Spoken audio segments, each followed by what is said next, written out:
And hello to everyone in beautiful Davos. This has been a truly historic week in the United States. 3 days ago, I took the oath of office and we began the golden age of America. The recent presidential election was won by millions of votes, and all seven, every one of them, all seven swing states.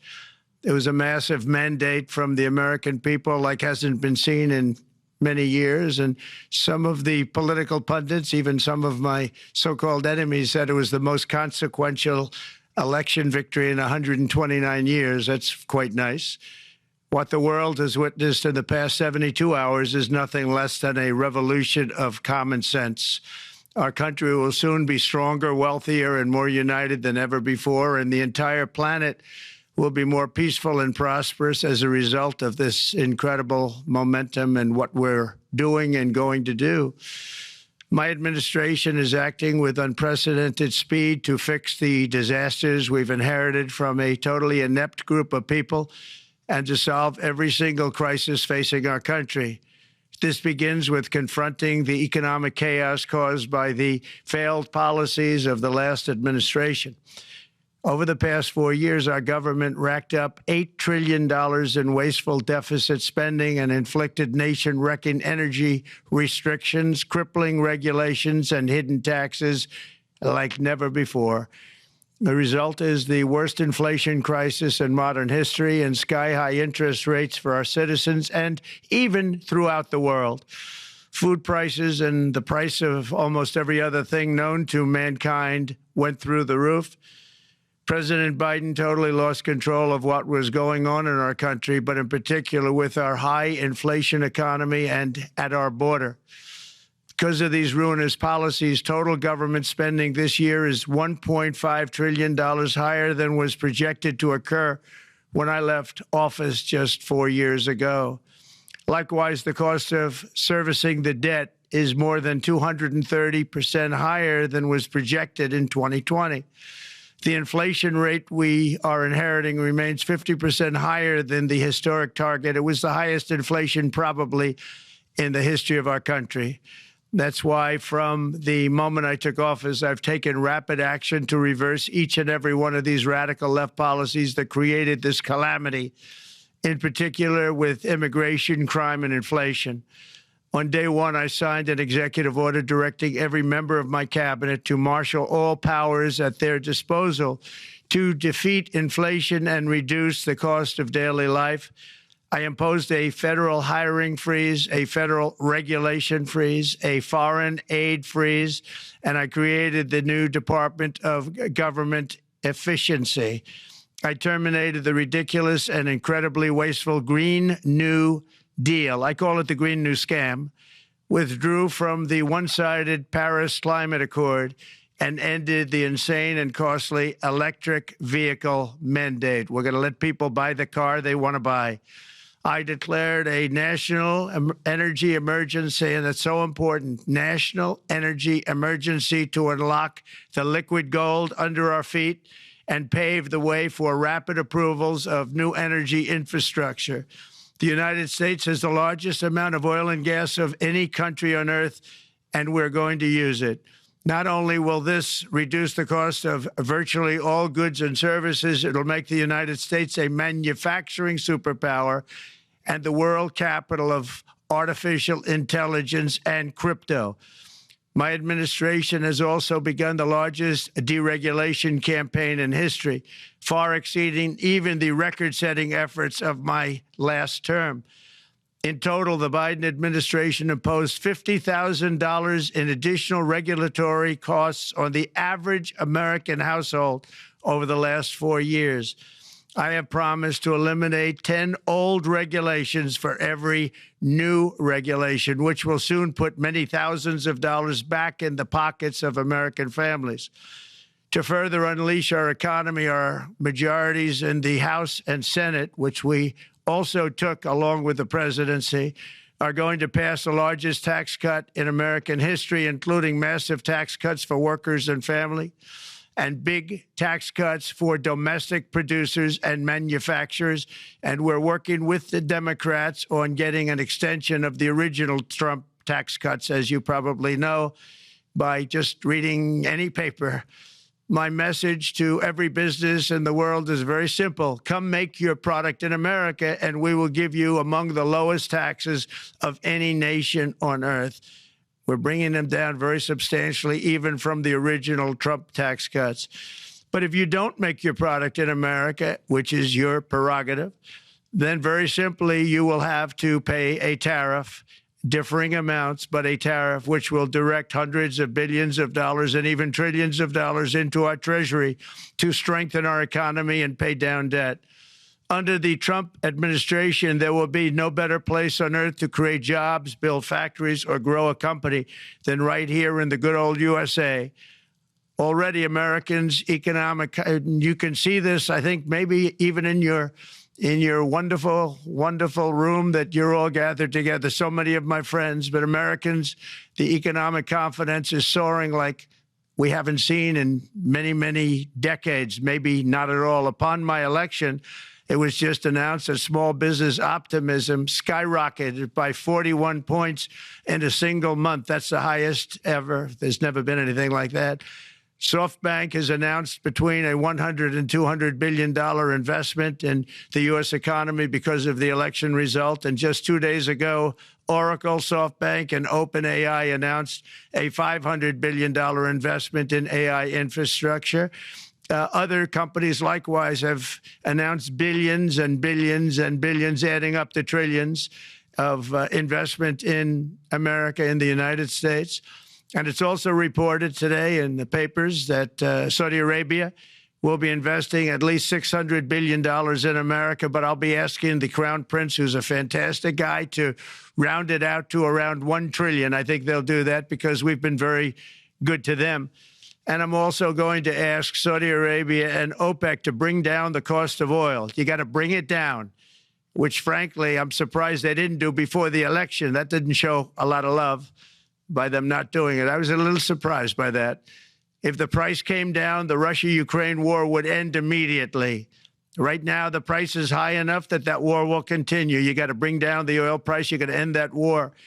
They should have done it long ago. They're very responsible, actually, to a certain extent, for what's taking place. Millions of lives are being lost. With oil prices going down, I'll demand that interest rates drop immediately, and likewise, they should be dropping all over the world. Interest rates should follow us. All over, the progress that you're seeing is happening because of our historic victory in a recent presidential election, one that has become quite well known throughout the world. I think a lot of things are happening to a lot of countries. They say that there's light shining all over the world since the election, and even countries that we aren't particularly friendly with are happy because they understand what there is a future and how great the future will be. Under our leadership, America is back and open for business. And this week, I'm also taking swift action to stop the invasion at our southern border. They allowed people to come in at levels that nobody's ever seen before. It was ridiculous. I decided and declared to do, and very, very importantly, a national emergency on our border, immediately halted all entry of illegal border crossers, of which there were many, and began promptly returning the illegal trespassers back to the place from which they came. That action, as you've probably seen, has already started very strongly. I've deployed active duty U.S. military and National Guard troops to the border to assist in repelling the invasion. It was really an invasion. We will not allow our territory to be violated. After 4 long years, the United States is strong and sovereign and a beautiful nation once again. It's a strong, sovereign nation. In addition, I'm pleased to report that America is also a free nation once again. On day one, I signed an executive order to stop all government censorship. No longer will our government label the speech of our own citizens as misinformation or disinformation, which are the favorite words of censors and those who wish to stop the free exchange of ideas and, frankly, progress. We have saved free speech in America, and we've saved it strongly. With another historic executive order this week, I also ended the weaponization of law enforcement against the American people and, frankly, against politicians. and restored the fair, equal, and impartial rule of law. My administration has taken action to abolish all discriminatory diversity, equity, and inclusion nonsense, and these are policies that were absolute nonsense throughout the government and the private sector. With the recent yet somewhat unexpected great Supreme Court decision just made, America will once again become a merit-based country. You have to hear that word, merit-based country. And I've made it official, an official policy of the United States, that there are only two genders, male and female. And we will have no men participating in women's sports, and transgender operations, which became the rage, will occur very rarely. Finally, as we restore common sense in America, we're moving quickly to bring back strength and peace and stability abroad. I'm also going to ask all NATO nations to increase defense spending to 5% of GDP, which is what it should have been years ago. It was only at 2%, and most nations didn't pay until I came along. I insisted that they pay, and they did, because the United States was really paying the difference at that time, and it was unfair to the United States. But many, many things have been unfair for many years to the United States. Before even taking office, my team negotiated a ceasefire agreement in the Middle East, which wouldn't have happened without us, as I think most of the people in the room know. Earlier this week, the hostages began to return to their families. They are returning, and it's a beautiful sight, and they'll be coming in more and more. They started coming back on Sunday. Our efforts to secure a peace settlement between Russia and Ukraine are now hopefully underway. It's so important to get that done. That is an absolute killing field. Millions of soldiers are being killed. Nobody's seen anything like it since World War II. They're laying dead all over the flat fields. It's a flat field farmland, and there's millions of Russians and millions of Ukrainians. Nobody's seen anything like it since World War II. It's time to end it. And here in America, we have big events coming up. Next year, we have the 250th anniversary of America's founding. I'm so honored to be president during that. That's been a big event. They've been talking about it for 10 years. We also have the World Cup. And I understand Gianni's in the room. Infantino, he was very instrumental in helping us get it. He's there with you someplace, I think. And I want to thank him for that. And then we have the Olympics coming up, which I was instrumental in getting also in my first term. And who would have known that by skipping a term, I would get the Olympics? I was upset. I said, you know, I got the Olympics to come and I won't be president. But it turned out through a stroke of luck, or whatever you might call it, that I'm going to be president during the World Cup and the Olympics and the 250th anniversary. So that's going to be three big events. And we've accomplished more in less than 4 days. We have really been working 4 days than other administrations have accomplished in 4 years.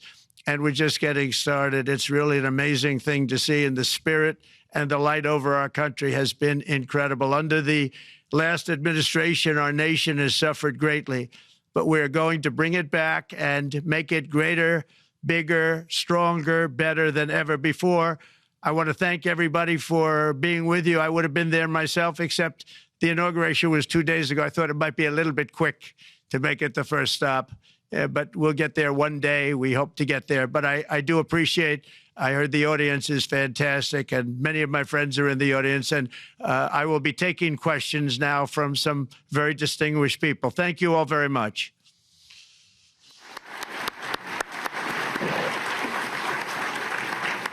Thank you very much, Mr. President, for that very powerful speech. And I think you could hear the applause all the way from Davos to the White House. But next year it will be even better, because then you can get the applause here in Davos. So we wish you welcome to our village next year. We hope to see you. Thank you very much. So we also know, Mr. President, that you open up for interaction here. We have a great panel with some of the most distinguished business people in the world. Let me start with someone that you know really well, that I think is almost a neighbor of you in Florida. Mr. Steve Schwartzman, Chairman, CEO, and co-founder of Blackstone Group. So, Steve, floor is yours. Well, Mr. President, I'm sure the Crown Prince of Saudi Arabia will be really glad you gave this speech today.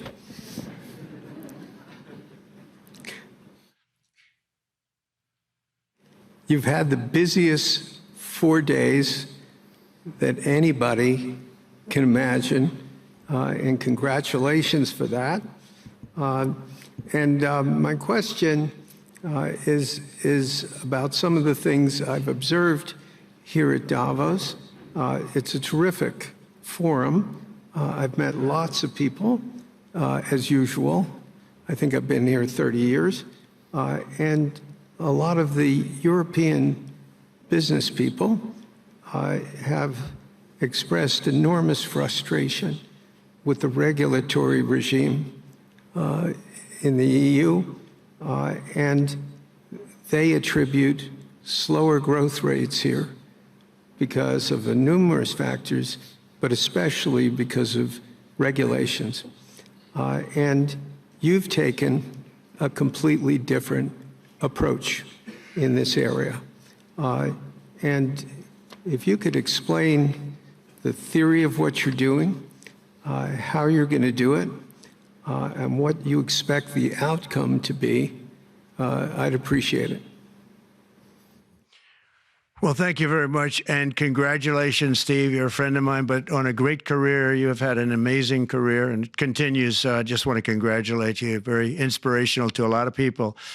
I want to talk about the EU, because you mentioned specifically that I've also had a lot of friends and leaders of countries. I've gotten to know them all my first term and a little bit during this period of 4 years, and know them well, like them a lot, but they're very frustrated because of the time everything seems to take to get approved, environmental impact statements for things that you shouldn't even have to do that, and many, many other ways that it takes. And I'm going to give you a quick little example. In the private life, my beautiful private life, before I had all these things happening, the world is a little different. I had a nice, simple life. You knew that. But when I had that simple life, I did projects. And I had a big project in Ireland. And it had to get approval on something that would have made it even better. And I got the approval from Ireland in a period of a week. And it was a very, very efficient, good approval. And they informed me, though, the problem is you're going to have to get it from the EU, and we think that'll take 5 to 6 years. And they said, you have to be kidding. And this was before politics. And I said, wait a minute, it's not that important. I don't want to go 5 or 6 years, but it would have been a big investment. It would have been nice, and it would have been good for the project. And I sent the people to the EU to see if they could speed it up, and basically it was a 5 or 6 year wait just to get a simple approval that Ireland gave me in a period of literally not much more than a week.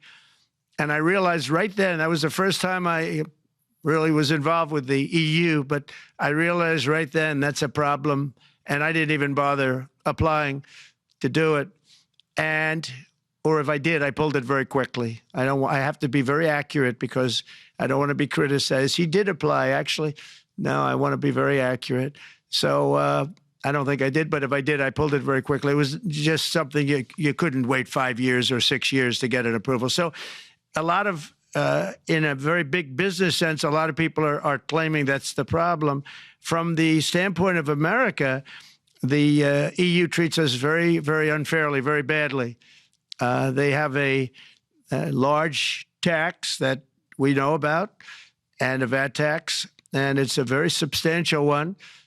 They don't take essentially don't take our farm products, and they don't take our cars, yet they send cars to us by the millions. They put tariffs on things that we want to do, like, for instance, I think they actually, in terms of, these are non-economic or non-monetary tariffs, and those are very bad, and they make it very difficult to bring products into Europe, and yet they expect to be selling, and they do sell their products in the United States. So we have, hundreds of billions of dollars of deficits with the EU. and nobody's happy with it, and we're going to do something about it, but nobody's happy with it. So I think the EU has to speed up their process. Friends of mine that are in some of the nations within the EU, great people, they want to be able to compete better, and you can't compete when you can't go through the approval process fast. There's no reason why it can't go faster. So, you know, I'm trying to be constructive because I love Europe. I love the countries of Europe, but the process is a very cumbersome one. And they do treat the United States of America very, very unfairly with the VAT taxes and all of the other taxes they impose. One other, just to finish up, I got a call from the head of a major airline, one of the biggest airlines in the world, and he said, "Sir, could you help us? What? Landing in Europe is brutal. They charge us fees for everything, and it's so unfair." I said, "How does it compare to China?" He said, it's much worse. And the other thing, as you know, they took court cases with Apple, and they supposedly won a case that most people didn't think was much of a case. They won 15 or 16 billion from Apple. They won billions from Google. I think they're after Facebook for billions and billions. These are American companies, whether you like them or not. They're American companies, and they shouldn't be doing that. And that's, as far as I'm concerned, it's a form of taxation. So we have some very big complaints with the EU. Thank you. Thank you very much, Mr. President. We'll now go to one of your friends in the EU, Patrick Pouyanné. He's the chairman and CEO of Total Energies. I guess you have a question ready, Patrick, for the president. Mr. President, as we understand, energy is at the top of your agenda, and it's an honor for me to represent the energy industry tonight. In this panel, Total Energies is indeed the fourth largest oil and gas and electricity company in the world. I will not ask you a question about the oil price. It's quite clear what you expect from us. I will go to gas more. And our company is the largest #1 exporter LNG from the US company. We are a strong contributor to, and we invest in a mammoth LNG projects in Texas, $20 billion. It's far from 200, but it's $20 billion. And we contribute with that to security of supply to Europe, as we export this LNG to Europe. Some experts fear that if there are too many projects developed in the US on LNG, this could have an inflationary impact on the US domestic gas price. And they recommend a pause on these projects. I would ask you the following question. What are your views about such a pause on investments on LNG in the US? What would happen if you would observe an increased domestic gas price because of these exports? And final question, which is important for Europe, would you agree to guarantee security of supply of US LNG to Europe? Well, in the last part of your question, yes, I would. I would make sure that you get it. If we make a deal, we make a deal, you'll get it. Because a lot of people do have that problem. They make a deal and then it can't get supplied because of war-type problems and other problems. So we would absolutely do that. LNG is very interesting because when I took office for the first term, one of the first things I looked at was there were two very massive plants in Louisiana, a state that has been very good to me, won it by many, many points. And I felt strongly indebted to it, actually. And they said there are two plants that have been under environmental consideration for more than 10 years. And they were costing, as you say, you know how expensive those plants are, but they were costing like 12 billion and I think 14 or 15 billion.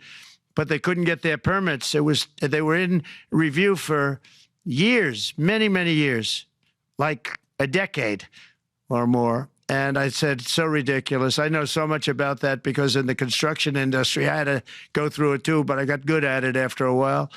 But I saw the projects, and you're talking about a total investment of 25 to $30 billion, and it looked like it was going to end. They couldn't get their permits. And I got them done in less than a week. It was done, completed. In fact, when they called them to announce that it was done, the countries, largely countries, Japan was involved and another country and some very big investors, they couldn't believe it. They actually couldn't believe it. And I said, just do yourself one favor. Don't pay any consultants, because the only one that got it done was me. I got it done because it was the right thing to do for the U.S. and for the world, but the consultants had nothing to do with it. You know, the consultants go in and they say, give us millions of dollars because Trump did it. Nobody called me about it. I just heard it was a problem for years. And I got it done because it was the right thing to do for the U.S. and the right thing to do for beyond. It had to do with energy, very important. So I think it's very important. I think I disagree with one. I think the more that you do, the lower the price is going to go. And what I'd like to see is rapid approvals. We're going to give very rapid approvals in the United States, like with the AI plants, talking to many people want to build them. That's going to be a very big thing. We're going to build electric generating facilities. They are going to build. I'm going to get them the approval.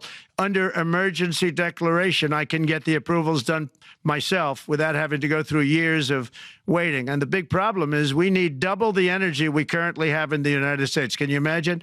For AI to really be as big as we want to have it, because it's a very competitive, it'll be very competitive with China and others. So I'm going to give emergency declarations so that they can start building them almost immediately. And I think it was largely my idea because nobody thought this was possible. It wasn't that they were not smart, because they're the smartest. But I told them that what I want you to do is build your electric generating plant right next to your plant as a separate building, connected. And they said, wow, you're kidding. And I said, no, I'm not kidding. You don't have to hook into the grid, which is old and, could be taken out. If it's taken out, they wouldn't have any way to get any electricity. So we are going to allow them to go on a very rapid basis to build their plant, build the electric generating plant. They can fuel it with anything they want, and they may have coal as a backup, good, clean coal. If there were a problem with a pipe coming in, as an example, you're going with gas, oil or gas, and a pipe gets blown up or for some reason doesn't work, there are some companies in the U.S. that have coal sitting right by the plant so that if there's an emergency, they can go to that short-term basis and use our very clean coal. So that's something else that a lot of people didn't even know about. But nothing can destroy coal, not the weather, not a bomb, nothing. It might make it a little smaller, might make it a little different shape, but coal is very strong as a backup. It's a great backup to have that facility, and it wouldn't cost much more money. And we have more coal than anybody. We also have more oil and gas than anybody. So we're going to make it so that the plants will have their own electric generating facilities attached right to their plant. They don't have to worry about a utility. They don't have to worry about anything. And we're going to get very rapid approvals. Thank you. Thank you so much, Mr. President. We'll now go to another CEO that you know very well, Brian Moynihan, the CEO and Chair of Bank of America. Good afternoon, Mr. President, and congratulations, and obviously an eventful week for you and your family.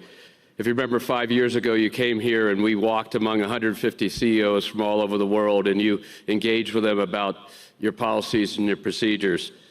This year, you're not here, and yet this week was eventful from the orders that you mentioned earlier, literally a wave of orders coming out on immigration, on trade, and many other matters.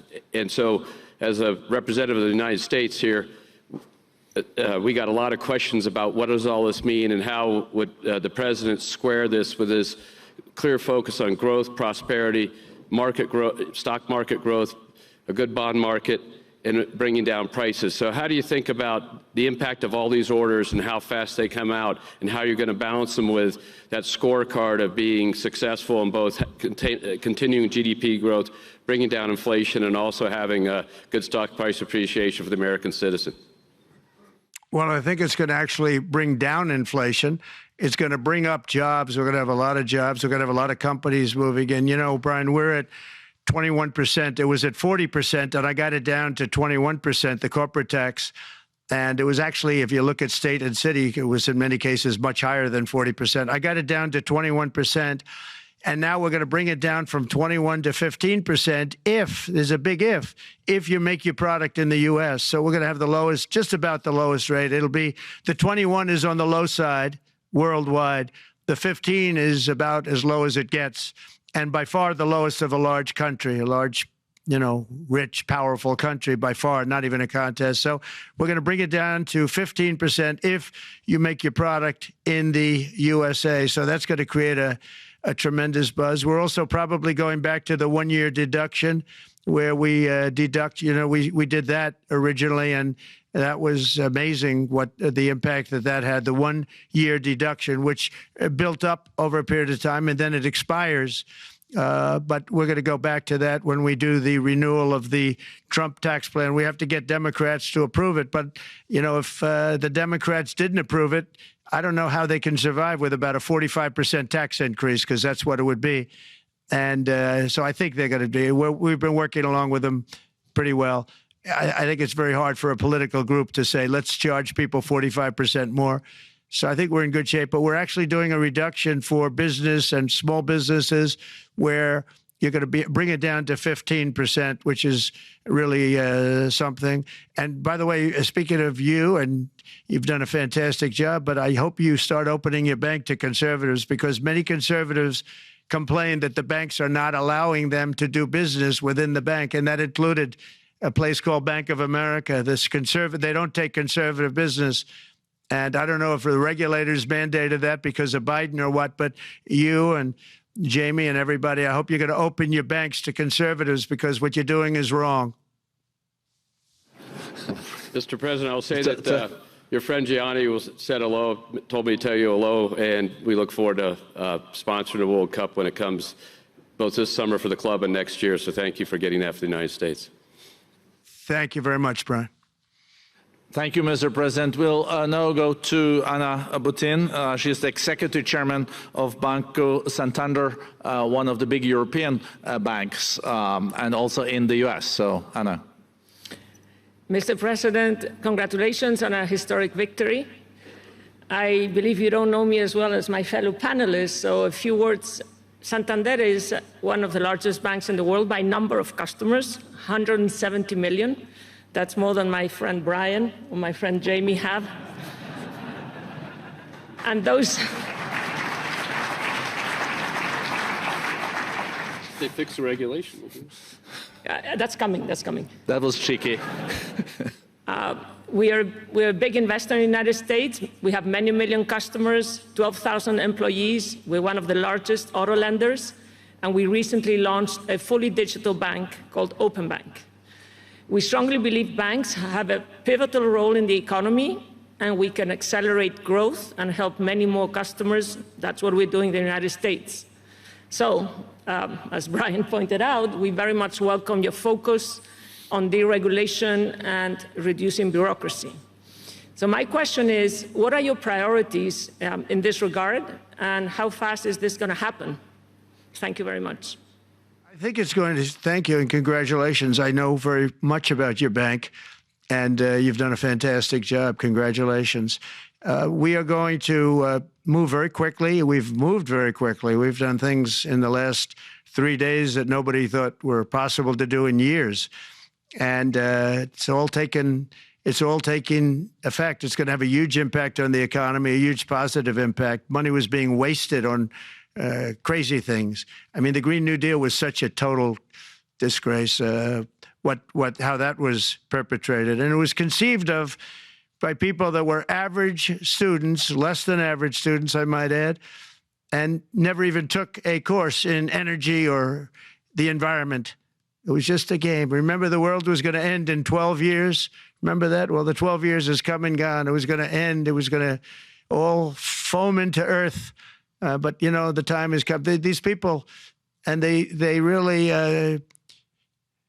scared the Democrats large. I can't say the Republicans. The Republicans maybe could have fought harder to stop it, but it's been a tremendous waste of money. During my 4 years, we had the cleanest air, we had the cleanest water, and yet we had the most productive economy in the history of our country. We had the most productive economy. Until COVID came, we had the most productive in the history of our country by far. and actually you can look worldwide. We were beating everybody from China to everybody else. So, and we think we really now, with what we have learned and all of the other things that have taken place, we think we can even far surpass that, actually far, far surpass it. But we do, one thing we're going to be demanding is we're going to be demanding respect from other nations. Canada, we have a tremendous deficit with Canada. We're not going to have that anymore. We can't do it. I don't know if it's good for them. As you probably know, I say you can always become a state. And if you're a state, we won't have a deficit. We won't have to tariff you, et cetera, et cetera. But Canada has been very tough to deal with over the years. And it's not fair that we should have a $200 billion or $250 billion deficit. We don't need them to make our cars, and they make a lot of them. We don't need their lumber because we have our own forests, et cetera, et cetera. We don't need their oil and gas. We have more than anybody. So, just as an example, with Mexico, we're dealing with Mexico, I think, very well. And we're just, we just want to be treated fairly with other nations, because there's hardly a nation in the world, and I blame this on us, and I blame it on politicians that, for some reason, probably mostly it's stupidity, but you could also say other reasons, but mostly stupidity. They've allowed other nations to take advantage of the U.S., and we can't allow that to happen anymore. We have debt. It's a very small debt when you compare it to the value of the assets that we have, but we don't want to do that. We want to just have debt be obliterated, and we'll be able to do that fairly rapidly. And a lot of good things are going to happen. And honestly, good things are going to happen for the world, and good things are going to happen for the people that are dealing with us, allies and beyond allies. One thing very important, I really would like to be able to meet with President Putin soon and get that war ended. And that's not from the standpoint of economy or anything else. It's from the standpoint of millions of lives are being wasted. Beautiful young people are being shot in the battlefield. The bullet, a very flat land, as I said, and the bullet goes, there's no hiding. And a bullet, the only thing going to stop the bullet is a human body. And you have to see, I've seen pictures of what's taken place. It's a carnage, and we really have to stop that war. That war is horrible. And I'm not talking economy. I'm not talking economics. I'm not talking about natural resource. I'm just talking about there's so many young people being killed in this war. And that's not including the people that have been killed as the cities are being, knocked down building by building. So we really should get that stopped. Likewise, in the Middle East, I think we've made a lot of progress in the Middle East, and I think that's gonna come along pretty well. Thank you. Thank you, Mr. President. So we know that the most consequential relationship in the world is between the U.S. and China. U.S. 28% of the global economy, China close to 20. That's almost half of the global GDP. And we know that you called President Xi Jinping last Friday. We heard that you had a good discussion. How do you see the relationship between the U.S. and China in the next 4 years under your leadership? He called me, but I see it very good. I think that we're going to have a very good relationship. All we want is fairness. We just want a level playing field. We don't want to take advantage. We've been having massive deficits with China. Biden allowed it to get out of hand. He's $1.1 trillion deficit. It's ridiculous. And it's just an unfair relationship. And we have to make it just fair. We don't have to make it phenomenal. We have to make it a fair relationship. Right now, it's not a fair relationship. The deficit is massive, as it is with other countries, a lot of Asian countries, actually. But we have deficits that are very big, and we can't keep doing that. So we're not going to keep doing that. But I like President Xi very much. I've always liked him. We always had a very good relationship. It was very strained with COVID coming out of Wuhan. Obviously, that strained it. I'm sure it strained it with a lot of people, but that strained our relationship. But we always had a great relationship, I would say, and we look forward to doing very well with China and getting along with China. Hopefully, China can help us stop the war with, in particular, Russia, Ukraine. They have a great deal of power over that situation. And we'll work with them. And I mentioned that during our phone conversation with President Xi. And hopefully we could work together and get that stopped.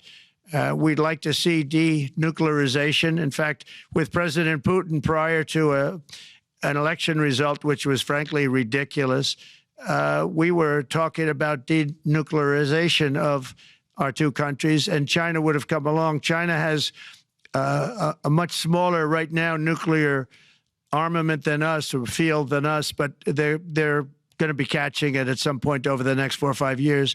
And I will tell you that President Putin really liked the idea of cutting way back on nuclear. And I think the rest of the world, we would have gotten them to follow. And China would have come along too. China also liked it. Tremendous amounts of money are being spent on nuclear. And the destructive capability is something that we don't even want to talk about today because you don't want to hear it. It's too depressing. So we want to see if we can denuclearize, and I think that's very possible. And I can tell you that President Putin wanted to do it. He and I wanted to do it. We had a good conversation with China. They would have been involved, and that would have been an unbelievable thing for the planet. Mr. President, when you're back here in Davos next year, will there be then a peace agreement with Ukraine and Russia by then?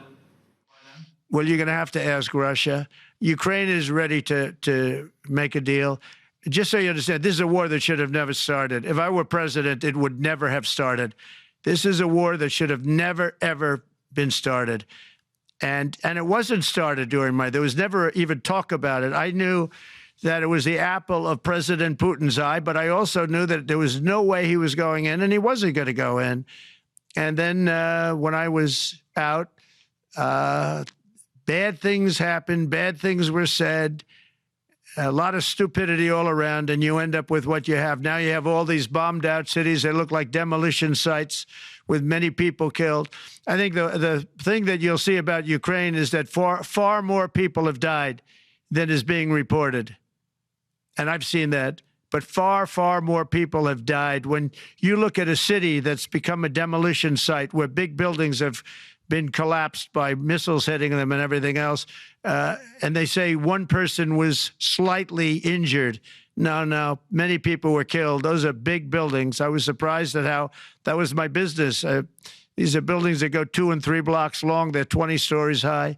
They're big, powerful buildings, and they were knocked down, and there were a lot of people in those buildings that announced that 2 people were injured. That's not true. So I think you're going to find that there were many more people killed in Ukraine in the Ukraine war than anybody has any idea. But if you look now, so many of the people being killed are soldiers just facing each other with guns, rifles, and drones, the new form of warfare, drones. And it's a very sad thing to see. And when you see pictures of the fields that I see, nobody wants to see it. You'll never be the same.